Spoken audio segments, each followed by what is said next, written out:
안녕하세요. 저는 아들 하나 키우고 있는 30대 중반의 여자입니다. 저는 아직도 최근에 제가 겪은 일이 진짜 현실이 맞는 건지 믿기지가 않습니다. 정말 드라마나 영화에서만 보던 일이 제 눈앞에 펼쳐졌거든요. 평소 드라마를 보면서 저게 실제로 일어난 일이면 진짜 끔찍할 것 같다는 생각을 했었는데 제가 실제로 겪어보니 현실은 드라마보다 더하다는 걸 알게 되었어요. 지금도 그 일을 생각하면 머리털이 뽑히는 기분이고 속에서 부하가 치밀어 올라요. 저희 부부는 특이하게 제가 일을 하고 남편이 육아와 집안일을 했었어요. 저는 대기업을 다니고 있었고 저희 남편은 중소기업에 다니고 있었어요. 남편이 자존심이 강한 사람이라 자기가 뒤떨어진다고 생각했는지 저처럼 대기업에 다니고 싶어하는 마음이 강했었어요. 하지만 아무리 이력서를 넣어도 연락 오는 회사가 한 군데도 없더라고요. 그러다 저희는 결혼 2년 후 임신을 하게 되었고 육아 문제로 고민을 하게 되었어요. 여보, 기분 나쁘게 생각하지 말고 일단 들어만 봐봐. 지금 당신보다 내가 더 연봉이 높잖아. 육아휴직 기간 동안은 내가 애를 볼게. 그 후로는 당신이 애 좀 봐주면 안 될까? 육아휴직을 쓰라는 말이야? 우리는 회사가 작아서 당신 회사만큼 복지가 좋지 않아. 육아휴직 쓰는 순간부터 퇴사라고 보면 된다고. 육아휴직 말고 퇴사를 하라는 말이야. 돈은 내가 벌어올게. 솔직히 내가 당신 월급의 2배를 받는데 나보다는 당신이 그만두는 게 낫지 않아? 나보고 가정주부를 하라고? 아무리 당신 연봉이 더 높다지만 그건 아니지. 남자가 돈을 벌어야지 어떻게 집안 살림을 해. 당신 혹시 조선시대에서 왔어? 남자가 왜 집안 살림을 못해? 살림은 누구나 할 수 있어. 지금 자존심 내세울 때 아니야. 현실적으로 생각을 좀 하라는 말이야. 저희는 오랜 실랑이 끝에 결국 남편이 회사를 그만두기로 결정을 했습니다. 남편은 아들을 돌보면서 집안일을 하고 제가 벌어온 돈으로 생활을 했어요. 지난 시간 동안 저희 부부가 다퉜던 게 무색할 정도로 남편이 생각보다 육아와 집안일을 잘하더라고요. 남편도 처음엔 집에만 있는 것이 자존심 상해하면서 틱틱거렸었는데 지금은 오히려 가정주부가 체질인 것 같다면서 만족해하면서 살더라고요. 저는 그 덕분에 퇴근하고 집에 가면 집안일을 하나도 안 해요. 남편이 알아서 빨래며 청소며 온갖 집안일은 물론이고 아기까지 곤히 재워놓고 제가 집에 도착하면 바로 먹을 수 있게 따뜻한 밥까지 차려져 있거든요. 완벽하게 되어 있는 집을 보면 제가 손댈 곳이 전혀 없었어요. 회사에서 일하고 돈만 벌어다 주면 되니까 솔직히 저도 이런 생활이 너무 편했어요. 그렇게 6년을 이런 생활을 해왔던 것 같아요. 저는 평소 회사에 있는 동안에는 남편한테 전화할 일이 잘 없었어요. 아까 제가 말한 것처럼 모든 것을 알아서 척척 다 해놓기 때문에 잔소리할 일이 없었거든요. 그런데 한날은 집에 서류를 들고 간 적이 있었는데 깜빡하고 그대로 집에 두고 나온 거예요. 그래서 남편한테 전화를 5번 정도 했는데 한 번을 안 받더라고요. 씻고 있거나 애기 재우고 자기도 같이 낮잠 자나 싶어서 혹시나 방해될까봐 전화를 더 이상 하지 않았어요. 다음날까지만 하면 되는 일이라 그렇게 급한 건 아닌지라 회사 노트북 챙겨서 집에서 일을 마저 해야겠다는 생각을 하고 신경을 안 쓰고 있었어요. 그리고 며칠 뒤 제가 정말 중요한 회의 자료를 놔두고 와서 급하게 남편한테 전화했는데 그때처럼 또 전화를 안 받더라고요. 저는 어쩔 수 없이 점심시간에 점심을 포기하고 잠깐 집에 들렸었어요. 그런데 집에 있어야 할 남편이 코빼기도 안 보이더라고요. 아이도 같이 사라졌길래 잠시 앞에 애 데리고 산책 나간 줄만 알았어요. 그래서 퇴근하고 제가 남편한테 어디 갔었냐고 물어보니 남편이 살짝 당황해 하더라고요. 당신 오늘 낮에 내 전화도 안 받고 어디 갔었어? 나 중요한 서류 두고 가서 잠시 집에 왔었는데 당신 안 보이더라? 애도 안 보이고. 그게 잠시 어머니 집에 갔었어.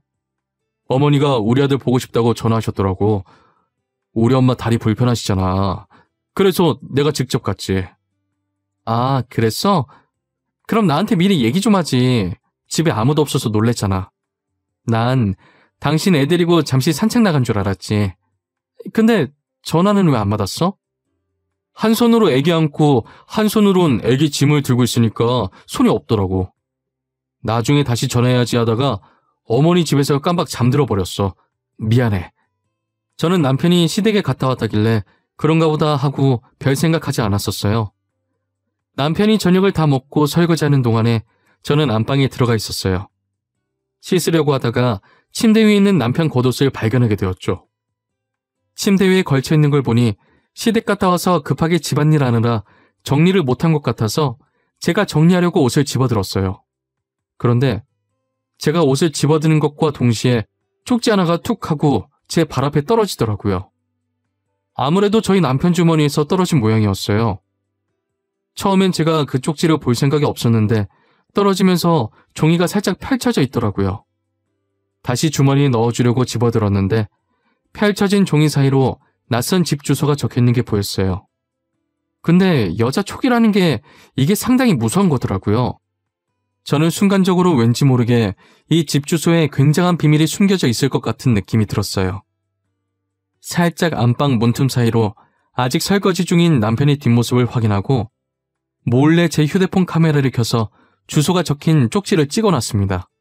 그리고는 아무렇지 않게 쪽지를 주머니에 다시 넣어놓고 옷을 옷걸이에 걸어놓았어요. 불길한 기분에 그날 하루 종일 잠이 오지 않았어요. 저는 남편 몰래 월차를 내고 출근하는 척 나와서 쪽지에 적혀있던 그 집 주소를 찾아가 봤어요. 그 주소는 저희 집과 꽤나 거리가 있었어요.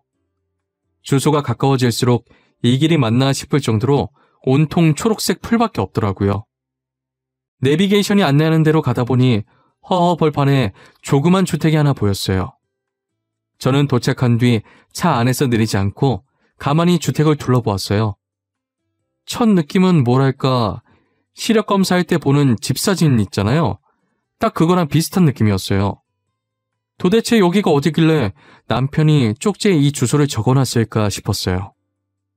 저는 남편이 이런 곳에서 살고 싶어서 그런 건지 나중에 어머님 공기 좋은 곳에서 살게 해주려고 미리 보고 있는 집인 건지 오만 가지 생각을 한참 하고 있었거든요. 그런데 문이 열리더니 그 집에서 여자 한 명이 나오더라고요. 집에서 나온 여자는 배가 불룩 튀어나온 게 만삭의 임산부 같았어요. 순간 제 머릿속에 설마라는 단어가 가득 차기 시작했어요. 그러다가 미쳤다면서 지금 무슨 생각하는 거냐며 제 머리를 몇 번이나 쳤죠. 저는 절대 그럴 일 없다고 아닐 거라면서 제 자신을 달래고 있었어요. 이곳에 더 있다가는 계속 이상한 생각만 들 것 같아서 저는 차를 돌려서 집으로 돌아왔어요. 남편은 일찍 온 저를 보면서 엄청 당황해했어요. 어디 나가려고 했었던 건지 겉옷을 입고 있더라고요. 당신 지금 회사에 있어야 할 시간 아니야? 왜 이렇게 일찍 왔어? 뭐 또 두고 갔어? 나한테 전화를 하지. 아니, 그냥 몸이 조금 안 좋은 것 같아서 조퇴했어. 그러는 당신은 어디 가려고 옷을 그렇게 챙겨 입었어? 나는 어머니 집에 가려고 그랬지. 요즘 점심 같이 먹고 있거든. 어머니 혼자 사시는데 외로우실 거 아니야. 집에 있는 나라도 놀아드려야지. 그래? 그럼 나도 같이 가자. 어머님 명절 이후로 못 봤는데 오늘 가서 안부 여쭤봐야지. 어머님 나 이뻐하시잖아. 오랜만에 어머님이 차려주시는 밥 먹고 싶네.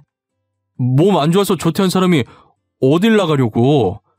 내가 혼자 다녀올게. 당신 일하느라 힘들었을 텐데 오늘 하루 종일 방해 안 할 테니 집에서 편하게 있으시면 됩니다. 아니야. 집안일이 더 힘들지. 당신은 집에 있어도 하루 종일 쉬지도 못하잖아. 그동안 고생했을 텐데 내가 시댁에 애 데리고 갈 테니까 간만에 당신이 집에서 쉬고 있어. 혼자서 애 데리고 시댁에 가겠다고 하니 남편이 정말 괜찮겠냐고 재차 물어보더라고요. 저는 괜찮으니까 걱정하지 말고 집에서 쉬고 있으라고 하고 아들을 데리고 시댁으로 갔어요. 제가 아이를 데리고 시댁으로 가니까 시어머니께서 많이 놀란 눈치시더라고요. 아니, 오늘은 어떻게 며느리가 왔니? 너 회사는 어쩌고 온 거야? 지연이 애비랑 같이 온 거야? 오늘 조퇴해서 지연 아빠 간만에 쉬라고 하고 제가 대신 왔어요, 어머니. 아니, 지연 아빠가 가겠다고 했었는데 오랜만에 어머니 얼굴 보고 싶어서 제가 간다고 했어요. 괜찮죠? 그럼 당연히 괜찮지. 며느리가 시애미 보고 싶다는데 안 좋아할 사람이 어딨어. 그래, 춥겠다. 어여 들어와. 내가 점심 맛있게 해줄게. 어머님께서는 제가 시댁에 들어간 뒤로 눈에 띄게 어쩔 줄 몰라 하고 마치 죄 지은 사람 마냥 저와 말을 할 때도 횡설수설 하시더라고요. 그런 시어머니의 행동들이 굉장히 수상해 보였어요. 시어머니와 제 사이에 흐르는 공기의 흐름이 어딘가 모르게 어색하면서 저를 불편하게 만들었어요. 시어머니께서는 평소에도 저를 이뻐하시고 잘 챙겨주시는 편이시긴 했지만 그날은 정말 과하다 싶을 정도로 저를 챙겨주시더라고요. 밥상도 식탁이 부러질 정도로 한 상 가득 차려주시고 과일도 주시고 기왕 온 김에 오래 있다 가라고 신신당부를 하시더라고요. 저는 시어머니께서 계속 저러시니까 괜히 집에 빨리 가고 싶어지더라고요. 어머님, 제가 괜히 시댁에 놀러와서 어머님한테 부담만 주는 것 같네요. 그냥 지금 집에 가볼게요. 편하게 계세요. 아니야, 괜찮아. 나는 정말 괜찮아. 너가 부담 준 적 전혀 없어. 딸 같아서 이것저것 챙겨주고 싶어서 내가 과했는가 보네. 아니에요. 어머님이 지금 저 때문에 몇 번이나 왔다 갔다 하셨는지 아세요? 안 그래도 다리 성치 않으신 분인데 저는 집에 갈게요, 어머니. 아니래도 그러네. 저녁까지 먹고 가. 네가 또 언제 올 줄 알고. 어제 네가 좋아하는 무말랭이 만들어놨었는데 네가 올 줄 알고 만들었나 보다. 아가, 얼른 앉아있어. 제가 집에 가려고 하니까 어머니께서는 다급하게 저를 말리시더라고요. 무언가 있다는 것을 눈치챘는데 일단 속아주는 척했어요. 결국 시어머니의 성화에 저녁까지 먹은 후 아이를 데리고 집으로 왔어요. 집에 도착하니 남편은 주방에 있어서 급하게 밥을 먹고 있더라고요. 시간이 몇 시인데 왜 이제 밥을 먹어? 낮잠 자고 지금 일어난 거야? 설마 당신 점심도 안 먹었어? 아니야, 점심 먹었어. 나는 당신 저녁 먹고 오는 줄 모르고 같이 먹으려고 기다리고 있었는데 어머니께서 방금 당신 저녁 먹이고 보냈다고 전화하셨더라고. 그래서 지금 먹고 있었던 거야. 아이 참, 나한테 전화를 하지 그랬어. 전화하면 될 걸 왜 안 하고 미련하게 기다리고 있어. 난 오늘 하루 휴가 줬으니까 알아서 잘 챙겨 먹는 줄 알았지. 그래서 일부러 늦게 들어왔구만. 아니야, 뭘. 혹시나 당신 쉬고 있는데 괜히 내가 전화해서 방해할까봐 그랬어. 나는 이렇게 먹는 것도 괜찮아. 저는 저렇게 순한 남편이 너무 미련 곰탱이 같으면서도 괜한 의심했던 것이 미안해지더라고요. 남편 밥 다 먹는 거 기다려주고 방에 들어왔는데 남편 겉옷이 또 걸쳐져 있더라고요. 그래서 주머니에 손을 넣어봤는데 웬 초음파 사진이 한 장 나오는 거예요. 저는 처음엔 우리 애기 뱃속에 있을 때 초음파 사진인 줄 알았어요. 그런데 사진에 찍힌 날짜를 보자마자 미친 듯이 심장이 뛰기 시작하면서 오전에 쪽지 속 주소에서 봤었던 만삭의 여자가 생각났었어요. 최근에 찍은 초음파 사진이었고 아이는 이제 약 8개월 정도 됐었어요. 저는 초음파 사진을 휴대폰으로 찍어놓고 다시 주머니에 넣어놓았습니다. 심장이 한번 날뛰기 시작하더니 진정될 기미가 보이지 않더라고요. 제가 그때 심호흡을 몇 번이나 했는지 모르겠어요. 심장을 진정시킨 후에 남편한테 다가가서 주말에 중요한 미팅이 잡혔다고 거짓말을 쳤어요. 여보, 내가 방금 주말에 중요한 미팅이 잡혔어. 밥 혼자 먹어야겠는데 어쩌지? 내가 진짜 미안해. 배달이라도 시켜줄까? 아니야. 내가 요리해서 해먹으면 되는데 뭐하러 배달을 시켜? 괜찮아. 갔다 와. 그런데 무슨 주말에 미팅을 잡고 그래? 사람 쉬지도 못하게. 다들 바쁘신 분들이라 평일엔 도저히 시간이 안 나는 것 같더라고. 그래서 어쩔 수 없이 주말에 잡을 수밖에 없었어. 알겠어. 내가 알아서 잘할 테니 당신은 집 걱정은 하지 말고 조심히 잘 갔다 와. 저는 그렇게 주말에 미팅을 가는 척하면서 집 근처에 차를 주차하고 남편이 나오기만 해 기다렸어요. 시간이 얼마 지나지 않아 남편이 어김없이 아이를 데리고 밖으로 나오더라고요. 남편은 그대로 시댁으로 가서 아이를 시어머니께 맡겨두고 다시 나왔어요. 저는 뒤에 붙어서 가면 혹여나 들킬까봐 일부러 차선을 변경해가면서 쫓아다녔어요. 남편을 따라 도착한 곳은 다름이 아니라 그때 왔었던 주택이었어요.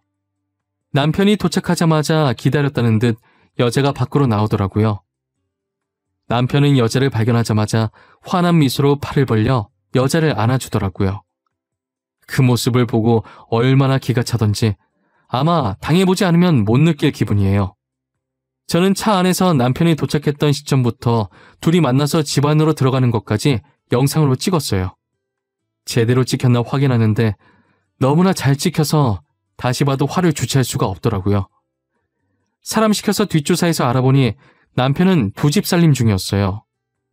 그렇게 자존심 강한 양반이 일을 그만두고 집안일하기 시작하면서 앞에선 좋은 척하고 뒤에선 다른 곳에 눈을 돌린 듯 하더라고요. 평소에도 애는 시어머니께서 다 보고 있었고 제가 퇴근하기 직전에 집에 돌아와 급하게 집안일을 하고 이제껏 자기가 육아를 다 한 것처럼 연기를 한 거예요. 그리고 제가 제일 참을 수 없었던 건 제게 받은 생활비를 상간녀한테 갖다 바쳤다는 거예요. 저는 너무 배신감이 들고 괘씸해서 남편에게 이혼 소송을 하고 상간녀 고소를 진행했어요. 남편은 소송장을 받고 미안하다며 이혼은 안 된다고 울면서 빌더라고요.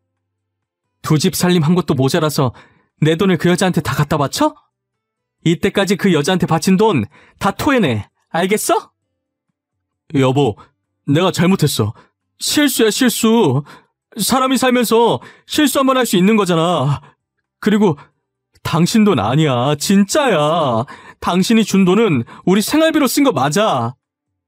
어디서 거짓말이야. 내가 증거도 없이 이러고 있는 줄 알아? 당신 통장에 찍힌 거래 내역 보니까 내가 돈 입금하자마자 그 여자한테 바로바로 보냈더만. 어디서 발뺌이야? 결국 저는 남편과의 길고 긴 소송 끝에 위자료와 그동안 상간녀한테 바쳤던 돈까지 전부 돌려받았어요.